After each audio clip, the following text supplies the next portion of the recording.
Alright, it goes like this, right? If we was on the battlefield, put yourself in my shoes. If it was me or you and all of our comrades, all of our friends, they was all asleep, but you was awoke. You heard something. You look, you grab your binoculars, you fix your eyes, and you can see the enemy's coming. We on a battlefield. And they choose to be asleep, but you the only one woke. What should you do? What's your job? What should you do? What is your job? You the only one awoke. Everybody else is asleep. What do? You the last line of defense. You understand? Now, I'm kicking this. Everybody thinking the war aspect of what I'm saying. Let me take it a little bit deeper. Has nothing to do with war. Even though I ain't gonna say it, because every day it's a war. Either with yourself or with a fellow man or with the system or whatever, however you want to view it. But think of it as this. It's a mental war. Everybody else around you is asleep to the fact of the things of this information that you are processing, and you can regurgitate back to them. You can show them proof. You can lead them to the water, but you cannot make them drink. So as I once stated, you can hear the war drum sounding. You can smell the enemy approaching. You can see them. Everybody sleep but you. You the woke one. Hope y'all follow me now. The information's there. They still choose to be asleep to it. But you awoke. What do? I tell you what you do. This is what I'm doing. It's my job to awaken those around me who are asleep. I'm not fully awoke. I might have one eye open, but I got an eye open.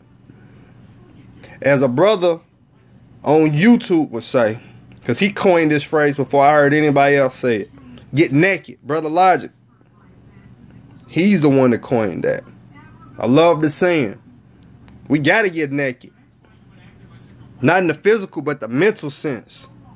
Retrain ourselves. Further our education. Empower the youth. If you ain't got kids, it's cool. You got cousins. You might have a little brother, little sister. Somebody got some kids, man.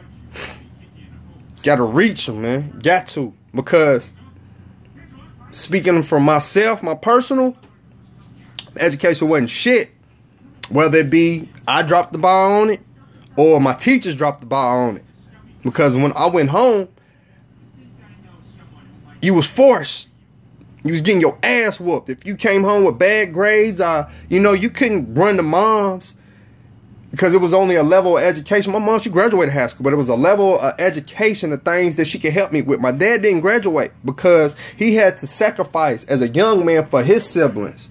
Then he had a child, his first child at a young age. So my dad had to drop school. His highest grade he completed was 10th. Even though later on in life he tried to go back get his GED. My father, man, funny that I say that was once a point in time when I was young, man. I'm 34 now. I was in my early 20s. My daddy told me and my brother, 8 years apart between me and my brother. He looked at us and said, "It ain't nothing that y'all know that I don't as a man." And that used to ring in my mind all the time. And then I used to find myself being slighted towards him. Because I'm like, dude, you didn't even fucking finish school, so how can you tell me that? I didn't think outside of the box that life lessons, you know what I'm saying? Life lessons. It's a lot of shit that I'm still going through that he's been through. It's some shit that I've been through that he's not ever going to be able to go through. You understand me? Because the times is different. The shit that his father went through, he didn't have to go through. And the shit that, he had to go through that I didn't have to go through. So it's shit that I'm going to go through that he ain't going to never know nothing about. You understand me? So when I was able to understand that, I stopped being that way towards my father. Any information that I gained, I would throw it at my father, bounce it off him, be like, man, did you know this? He'd be like, nah. And I'd be like, well, you know what? No, you didn't. Because it wasn't in no history book. You understand me? There's a lot of things that I can go off a subject and get to rambling on about, but I don't want to. I won't stick on this subject. So when the enemy's coming, everybody else is asleep. Do you allow them to stay asleep, or do you wake them up? Do you allow the cycle to continue to happen, or do you break the cycle? See, that's the thing. That's the thing. Sometimes we sit on information, or we sit on the knowledge to change situations, but people don't.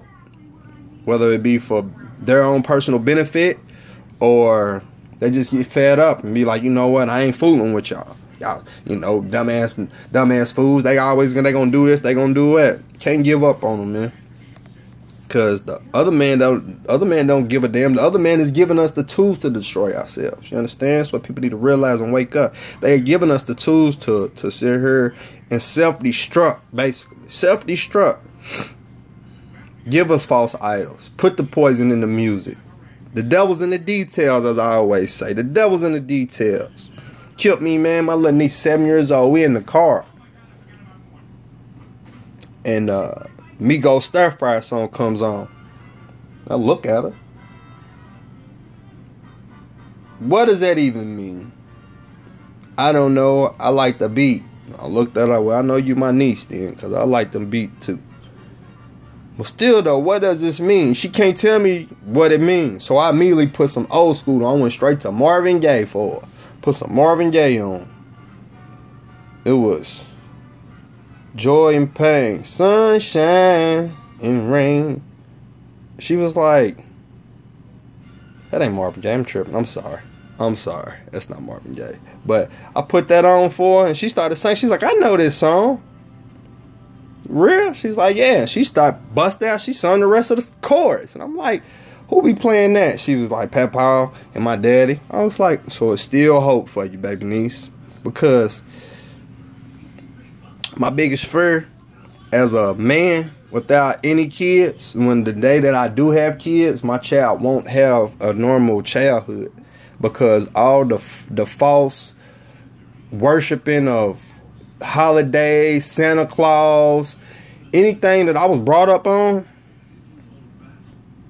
it's going to be hard for me to allow my child to go through life living that life. You understand me? I can't sit here and let my child think that Santa Claus is the one that brings him gifts every Christmas when he see his father leaving up out of here every day going to bust his ass, working 3 jobs. I see his mother working up out of here, busting her ass, go work 2 jobs. You know what I'm saying? I can't do it. And if you really look up the folklore of Santa Claus, Saint Nick, it was man, it ain't what you think it is.